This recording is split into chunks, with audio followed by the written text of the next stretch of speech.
Bom dia, amada igreja. Mais uma vez um prazer voltar a pregar aqui na nossa querida igreja. Bem-vindos, irmãos, visitantes. Eu quero aproveitar e fazer uma correção. Na última mensagem que eu pude pregar, eu falei a respeito de Sansão, e eu disse que Sansão havia sido o último juiz do povo de Israel, e na verdade isso não é correto. O último juiz foi Samuel, que além de juiz era profeta. Tá bom? Então, na última pregação que falamos sobre vícios e sobre Sansão, eu quero que os irmãos estejam atentos então para isso, certo? Vamos orar? Senhor, te agradeço pela oportunidade, ó Pai, de estar de volta aqui para falar meus irmãos. Fala também a minha vida, Senhor. Qualquer outro assunto, qualquer situação que venha querer tirar nossa atenção, ó Pai, que ela possa ser deixada de lado e que nós realmente estejamos atentos para a Tua Palavra em nossas vidas. Trabalha na minha vida, trabalha na vida dos meus irmãos e daqueles que aqui estiverem ouvindo a Tua Palavra. É o que eu te peço, te agradeço, no nome do Teu amado Filho Jesus e através do Teu Espírito. Amém. Há tempos, meus irmãos, a internet, ela tem atuado em nossas vidas. Acabamos de falar sobre os programas que a igreja tem promovido por meio da internet, alcançando milhões de pessoas em algumas situações. E a gente sabe que elas afetam profundamente nossas vidas, a nossa cultura. Para quem duvidar disso, é só você derrubar na sua casa o roteador, é só o seu celular parar de funcionar a internet, ou então alguma rede social cair, que você vai ver o quanto realmente isso tem sido importante em nossas vidas, o quanto isso tem tomado o nosso tempo. E muitos aspectos na nossa vida física foram também levados para o mundo virtual. E surgiram coisas como a cultura do cancelamento. Não sei quantos já ouviram falar disso. Cultura do cancelamento. É algo que surgiu há alguns anos. No ano de 2019 foi eleita como a expressão do momento na internet, a cultura do cancelamento, que é quando você, tendo alguma notoriedade na internet, ou então no meio no convívio das pessoas, você deixa de ser seguido por num determinado ambiente social, né, da internet, como forma de uma punição por uma ação ou um posicionamento que você teve. Geralmente é algo que não é muito politicamente correto, você é cancelado, então, ali pelas pessoas. E um certo grupo deixa de seguir você, né, eles cancelam a conta, eles cancelam, então, o vínculo que ele tem com você na internet. E essa, então, é a cultura chamada de cultura do cancelamento. E também nós temos uma outra expressão, que apesar de não tão recente, mas ela é relativamente nova, apesar de ser uma ação que já acontecia há muito tempo, que é o bullying.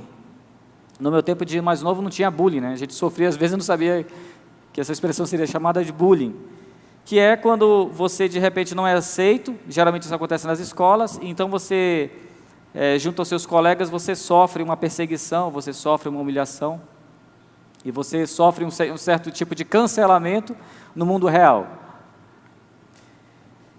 E a gente entende que com medo de sofrerem cancelamento na internet, bullying na escola, na faculdade, ou mesmo serem rejeitados pela sociedade, pessoas não querem deixar de ter um vínculo com o público, com o que ela tem, amigos, às vezes, no ambiente de trabalho, a gente não quer deixar de ter um convívio com as pessoas. E o que acontece então? Acontece que há quem mude suas atitudes, os que trocam de opinião e até abandonam valores e princípios. Isso acontece por quê? Para eu poder justamente me manter ainda vinculado às pessoas. Isso pode ser no caso do empresário, que cede à coação do fiscal, corrupto. Isso pode acontecer também na vida da secretária, que sofre assédio do seu patrão, mas para não perder o emprego, ela então aceita, ou pelo menos ouve as coisas calado. Pode ser também o pastor, e isso infelizmente tem acontecido em muitas igrejas, que evita determinados assuntos para não perder o seu público. Isso também acontece com aquele aluno cristão que tem medo de rebater o professor ateu na sala de aula. Por quê? Porque ele não quer correr o risco de ser humilhado na frente dos seus colegas. E assim as pessoas vão se amoldando às circunstâncias, vão se amoldando aos novos tempos para que não sejam mantidas de lado, para que não sofram qualquer tipo de reação junto àquelas pessoas com as quais ela convive. Talvez seja uma realidade sua hoje. Com certeza daqueles jovens, adolescentes que estudam, se não você sofre, mas alguns dos seus colegas sofrem algum tipo de situação, tentam se amoldar então para não serem deixadas de lado, para serem tidas como estranhas. E elas então acabam mudando atitudes, pensamentos, ações, para serem aceitas. O homem, ele foi criado como um ser adorador, porém, ele corrompeu sua adoração a Deus, e hoje o coração é enganoso e incurável, mais que todas as coisas. Isso quem diz é Jeremias. O coração é enganoso e incurável, mais que todas as coisas. Com esse coração, então, o homem passou a adorar ídolos, e a gente muitas vezes tem a ideia de ídolos como estatuetas, mas na verdade isso não define totalmente os ídolos na vida das pessoas, que podem ser coisas, que pode ser a natureza, pode ser uma atividade profissional, por exemplo, podem ser pessoas, seus ídolos. Tudo que tem o poder de tirar Deus do trono da sua vida tem o potencial de se tornar um ídolo. No nosso cotidiano, há quem idolatre de forma bem evidente cantores conhecidos, pessoas que tietam os cantores, fazem tudo para poder ir a um show do determinado cantor, tem o pôster do cantor, a menina arranja um namorado que seja parecido com o cantor, por quê? Porque idolatram esse cantor. Os meninos muitas vezes idolatram um jogador de futebol, um esportista. Outros idolatram, mais recentemente, políticos. E por isso eles são chamados de ídolos. Ah, fulano é um ídolo. E realmente é o que descreve essa palavra. São ídolos, infelizmente, em nossas vidas, em alguns momentos. Mas, meus irmãos, há um modo sutil, mais sutil de adorar ídolos humanos. Tão sutil que podemos estar fazendo isso hoje e não percebendo. Nós hoje podemos estar adorando pessoas e não estamos percebendo. Peço para que você abra sua Bíblia em Mateus 6, de 1 a 5.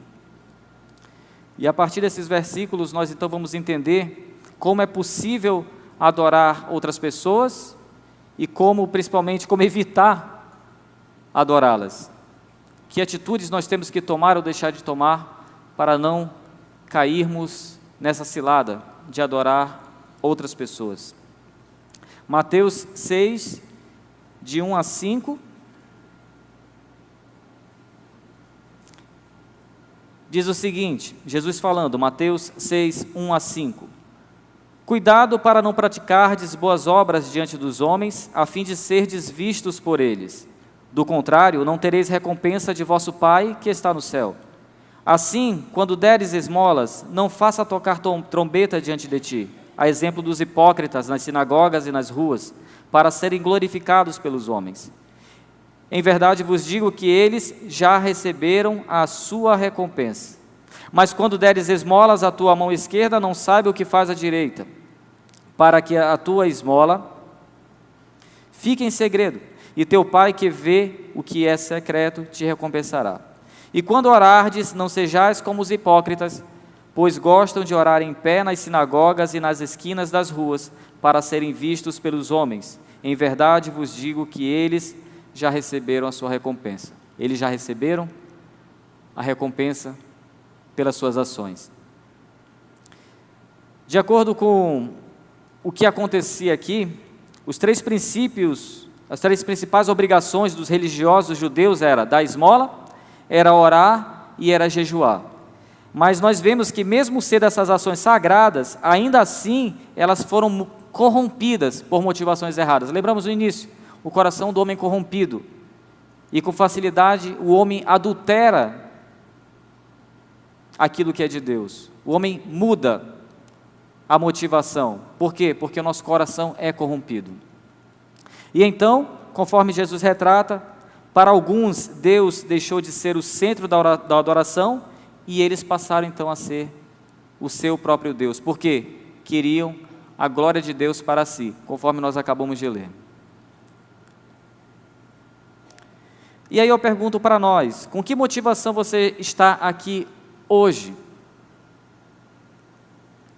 Para quem é a sua adoração quando você canta, ou no caso para os músicos, quando você toca aqui na frente?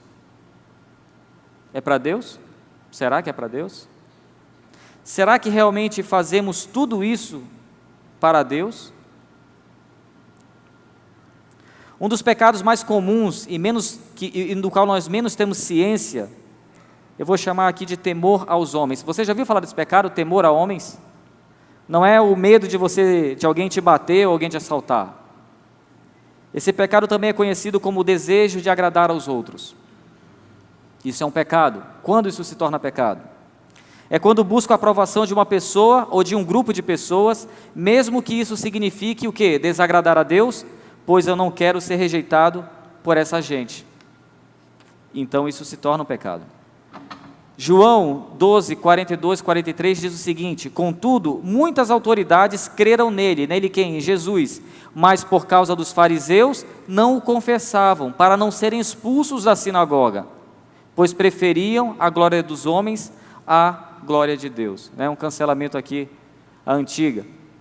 Eles então, em vez de seguirem a Jesus, preferiam evitar, porque não queriam então ser colocados de fora da sinagoga. E aí a pergunta vem: como saber se eu estou seguindo nesse caminho de adorar outros? Eu não adoro, não tenho como ídolo um cantor, uma atriz, um jogador de futebol, mas será que eu não estou, de alguma forma, adorando alguém, ou adorando um certo grupo de pessoas? Provérbios 29 e 25 diz o seguinte: quem teme ao homem arma ciladas. Provérbios 29 e 25. Tem gente que não vem para a igreja porque está magoado com outra pessoa, ou então com medo de encontrar alguém na igreja. Talvez um irmão com quem você tem que resolver um problema e você não resolve, e você evita ele. Só que se ele for na igreja, você não vai. Você evita a comunhão junto com seus irmãos na igreja por uma situação que você não resolveu com outro alguém. Ou então talvez um namorado, um ex-namorado não veio para a igreja para não ver a ex-namorada, e vice-versa. Acontece bastante isso. Vocês percebem? Você está deixando de participar de um culto por causa de uma pessoa. Você coloca a pessoa acima da adoração a Deus. Isso não é uma forma de adoração? Mesmo que inversamente, você coloca alguém acima de Deus. Também há aquela pessoa que nunca dá uma opinião diferente dos outros. Ele nunca discorda de algo errado. Sempre abre mão dos seus interesses, porque é a pessoa que quer preservar a paz, quer manter o ambiente tranquilo. Só que essa pessoa se esquece que a verdadeira paz vem de Deus, e isso acontece quando ele faz o que é certo, mesmo que tenha que sofrer por isso. No fim, o coração dessa pessoa é um coração covarde. Ela evita conflitos a todo custo, mesmo que seja se manter calada diante do erro, mesmo que seja evitar falar de Deus para alguém que precisa ouvir de Deus, mas ela evita porque ela não quer ter problemas. É a melhor forma de você resolver uma situação? Com certeza não. E onde Deus fica nessa história?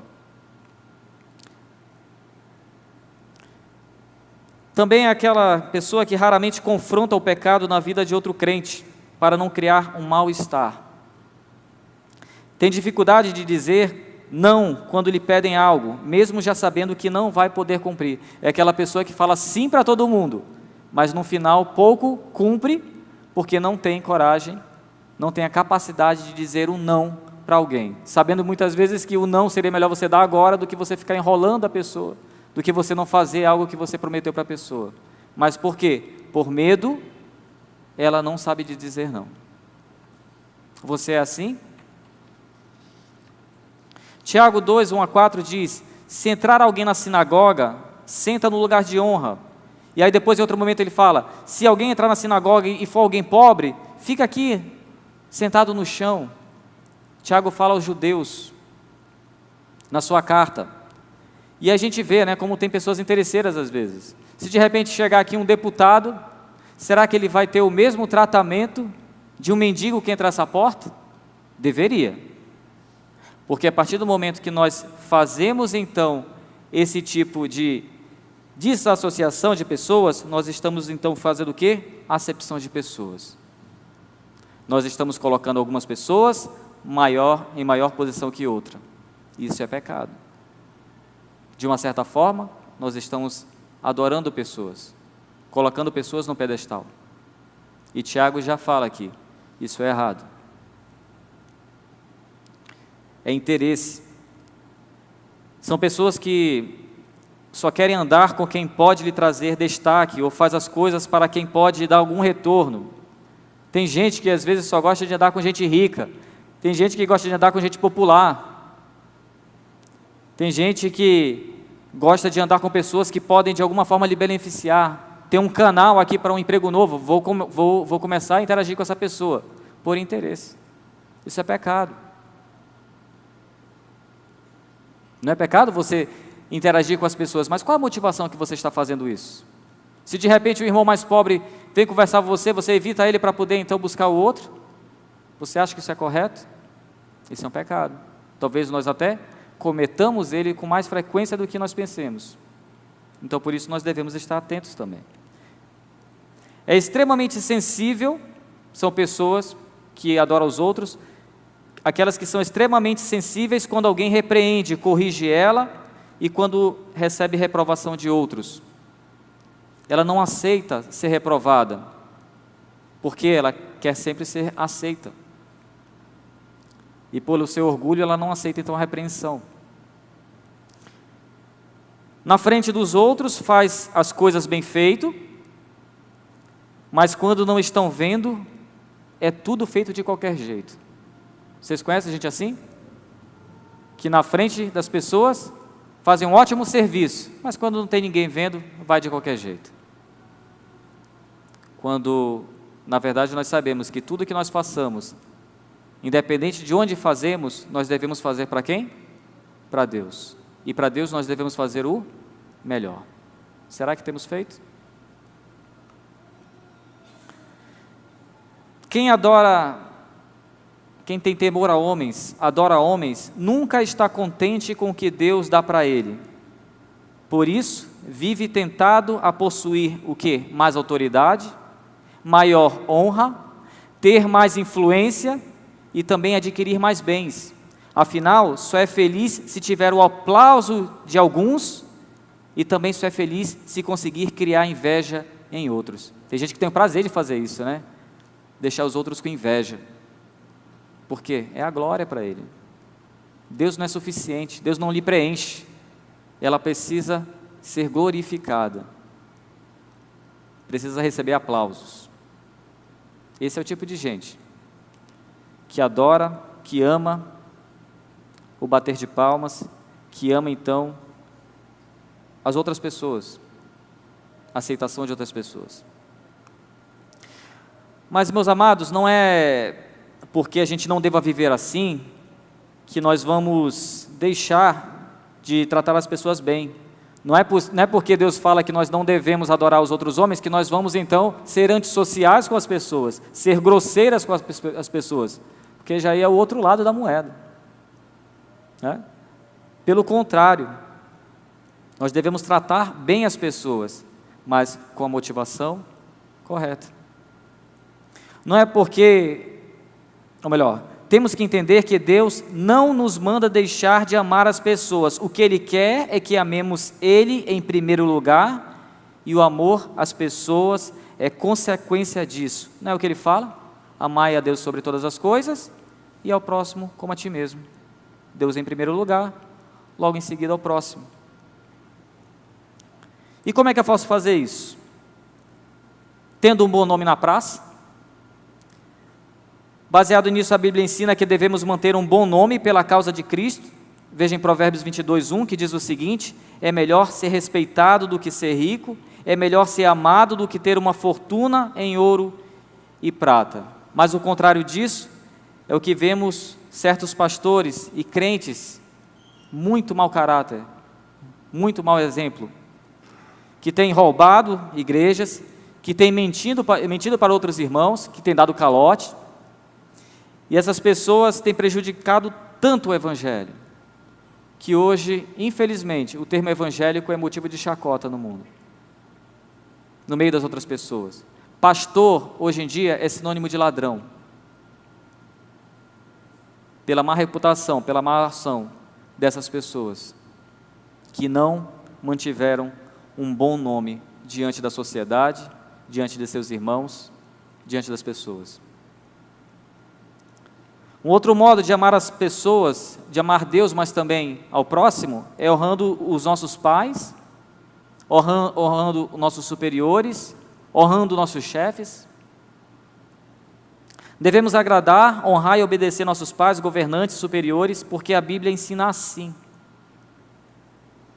Mesmo que eles não se mostrem dignos, e muitas vezes eles não se mostram dignos. Pais não cristãos que dão péssimo exemplo para seus filhos. Você olha e vê que eles não são dignos.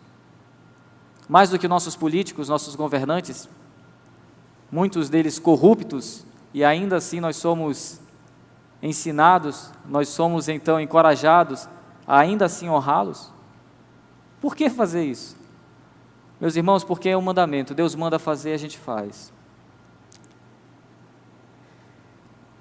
Mesmo que eles não se mostrem dignos, você os honra em amor e obediência a Deus. Já viu aquela situação, talvez você já tenha passado por isso, que alguém pede para você fazer algo por uma outra pessoa, você fala, não cara, eu não vou fazer, a pessoa não merece. Então essa pessoa que você tem em consideração e te pediu isso, ela fala o seguinte, não faz por ele, faz por mim.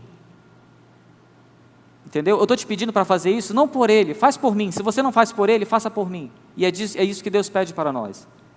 Se os nossos pais não merecem honras, se nossos governantes não merecem honra, se nossos patrões não merecem honra, Deus fala, faça, se não por eles, mas faça primeiramente por mim. Como obediência, como amor que você tem por mim. Se você acha isso injusto, lembre que esse mesmo Deus que lhe manda obedecer é aquele que irá julgar essas pessoas, mas você faça a sua parte.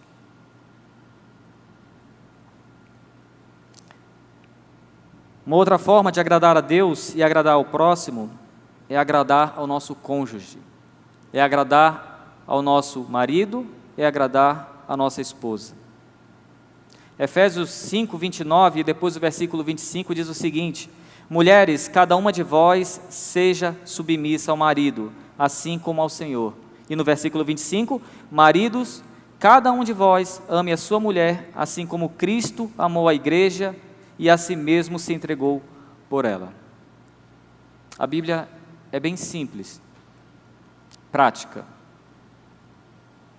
Mulheres, estejam submissas ao seu marido. Não está dizendo aqui para você ser empregada, para você ser uma escrava do seu marido, mas que o marido seja o cabeça da família, da casa.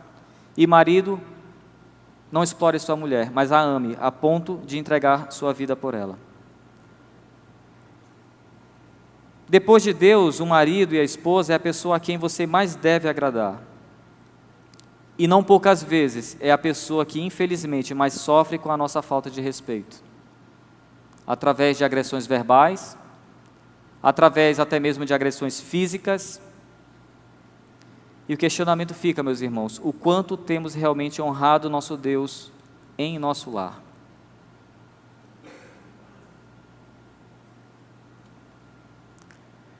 Quando nós amamos a Deus e amamos ao próximo, nós saímos da nossa zona de conforto para alcançar outros, para alcançar pessoas para Cristo. Nós precisamos então sair dessa nossa zona.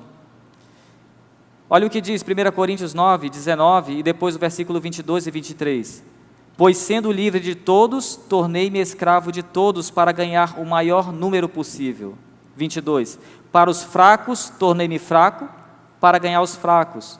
Tornei-me tudo para com todos, para de todos os meios vim a salvar alguns. Versículo 23, 1 Coríntios 9. Faço tudo por causa do Evangelho, para dele me tornar coparticipante. Vocês veem a diferença? Paulo, então, se diminui quando tem que ser diminuído, ele muda quando precisa mudar, mas ele não está adorando as pessoas. Por quê? A sua motivação é ganhar pessoas para Cristo. Ele sai da sua zona de conforto, ele muitas vezes é tratado como um gentil, mesmo sendo um cidadão romano, para poder alcançar essas pessoas.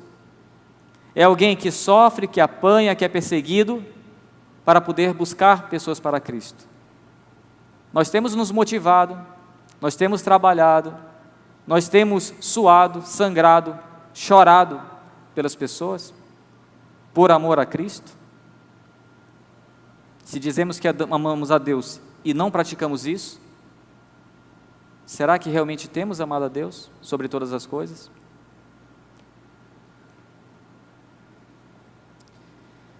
Se você ama a Deus e também ama o próximo, você precisa abrir mão da liberdade para não servir de pedra de tropeço, e isso é muito difícil. Nós precisamos negar a nossa própria liberdade para não servir de pedra de tropeço aos irmãos mais fracos, ou aqueles que estão começando na fé.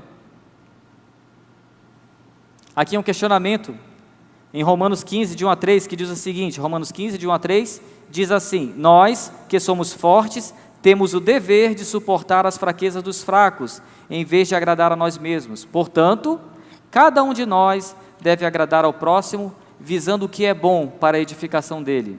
Porque também Cristo não agradou a si mesmo, mas como está escrito, as ofensas do que te ofendiam caíram sobre mim. Se você tem uma ação que você sabe que não é pecado, não é pecado, mas um irmãozinho que chegou agora na igreja, que para ele ainda não tem estruturas suficientes para entender profundamente o que é Evangelho, se ele olha para você e vê você cometendo um ato que não é pecado, mas aquilo escandaliza ele, você tem que parar de praticar aquele ato.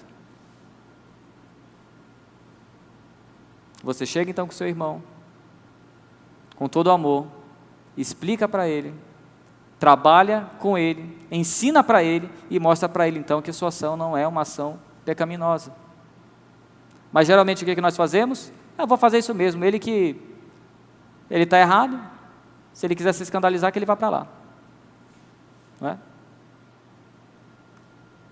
Quantas vezes nós não escandalizamos pessoas recém-chegadas na igreja, que estão necessitadas, que estão ansiando pelo amor que nós tanto falamos, e na verdade, no primeiro momento que nós temos a oportunidade, nós então colocamos o dedo no nariz dela, nós julgamos essa pessoa, porque ela não tem entendimento ainda no Espírito, não tem entendimento da palavra, é alguém que ainda está tomando do leite, e a gente, então, expulsa de uma forma involuntária essa pessoa da igreja. Quantas vezes já não aconteceu isso? Em vez de nós termos a humildade de olhar para esse irmão, chegar com ele, trabalhar a sua vida, orar por ele, ensinar o Evangelho para ele, e não deixar essa missão apenas para a EBD ou para o pastor, nós abrimos mão disso e o condenamos. E nós escandalizamos. E perdemos a oportunidade de ter esse irmão ao nosso lado hoje. Porque nós servimos de pedra de tropeço, porque nós não fomos sábios, porque nós não fomos humildes, em nos colocar no mesmo nível dele, entender o que ele está passando, e a partir daí então caminharmos juntos.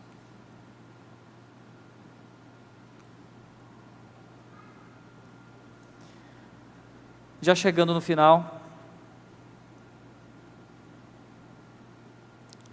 nós devemos entender que devemos ajudar os outros, nos colocarmos em seus lugares, gastar nosso tempo, servirmos, não para termos deles aprovação, afinal, tem gente que mesmo você ajudando, ainda assim vai ser ingrato. Quantas pessoas a gente ajuda e a pessoa se torna ingrata, continua ingrata.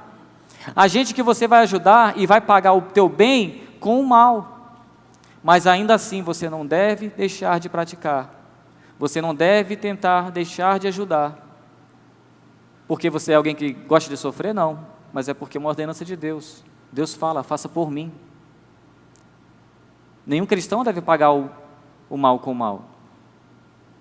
Não é isso que aprendemos? Mas será que é isso que sempre praticamos?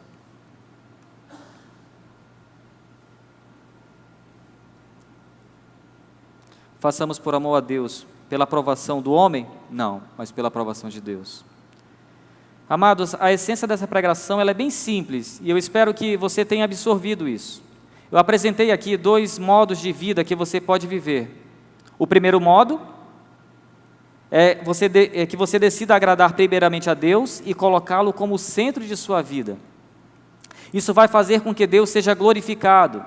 Então você vai ter sabedoria para saber tratar e amar as pessoas da maneira correta, sem segundas intenções, sem medo de rejeição, mesmo que isso aconteça, sem estar escravizado a outra pessoa, ou então a seu próprio orgulho. Essa é uma opção.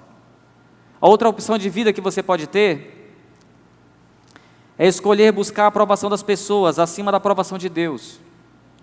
É mesmo sabendo que nunca vai agradar a todos, porque você nunca vai conseguir agradar a todos. Sabendo também que assim como você usará pessoas como meio para buscar os benefícios, essas pessoas também vão te tratar como objeto na mão dela. Tudo é um jogo de interesse nesse mundo, infelizmente.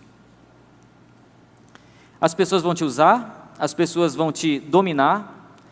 Você vai então se tornar a escravo de opinião dos outros. Suas postagens vão passar por um filtro em que você vai dizer, será que eu posso postar isso? Será que se eu postar esse versículo bíblico alguém vai falar mal? Será que se de repente eu conversar com essa pessoa que falou algo contra o evangelho, as pessoas não vão querer me cancelar?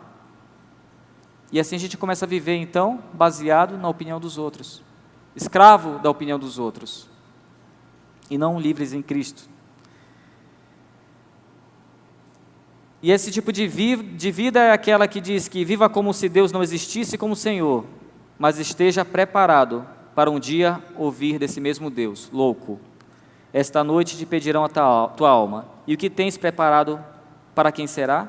Assim é aquele que para si ajunta tesouros e não é rico para com Deus, aquele que tenta abraçar a amizade do mundo, mas então se perde de Deus. Esse é o questionamento. Que tipo de vida nós temos vivido? Vida em adoração para Deus ou vida em adoração para os outros, mesmo que de um modo indireto? Vamos fazer essa pergunta para nós. Vamos vasculhar os nossos corações, nossas ações, a fim de que nós não caiamos nesse erro sutil, mas que nós tornamos as pessoas nossos ídolos. Vamos orar? Te agradecemos, Senhor, por mais essa oportunidade, pela Tua palavra aqui, Senhor, que ela seja aplicada em nossos corações e que nós tenhamos, ó Pai, a real motivação explícita em nossas vidas de que nós adoramos a Ti, Senhor, de que Tu és o nosso Rei, através de Ti é que nós tomamos nossas decisões, que não somos, ó Pai, embasados na opinião de pessoas, mas acima de tudo que fazemos tudo, Senhor Deus, para Te agradar. E Te agradando, Senhor, sabemos que seremos felizes e sábios a fim de que possamos tomar a atitude correta junto às pessoas. Se não temos amado nossos irmãos, Senhor, tem misericórdia de nós. Se nós não temos tratado bem nossos filhos, nossas esposas e maridos, que o Senhor venha trabalhar nossas vidas, ó Pai, a fim de que não possamos continuar vivendo uma vida hipócrita, em que dizemos Te amar, mas então não fazemos isso com o nosso próximo.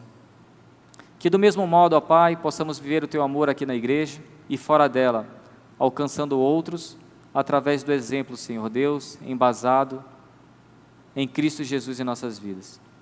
Que nós saibamos amar, Senhor, da forma real, da forma correta. Que nós tenhamos a motivação, Senhor Deus, certa, a fim de que, Te adorando, possamos aprender a amar os outros. É o que eu Te peço, ó Pai, é o que eu Te agradeço, desde já, em nossas vidas pela Tua atuação. Amém.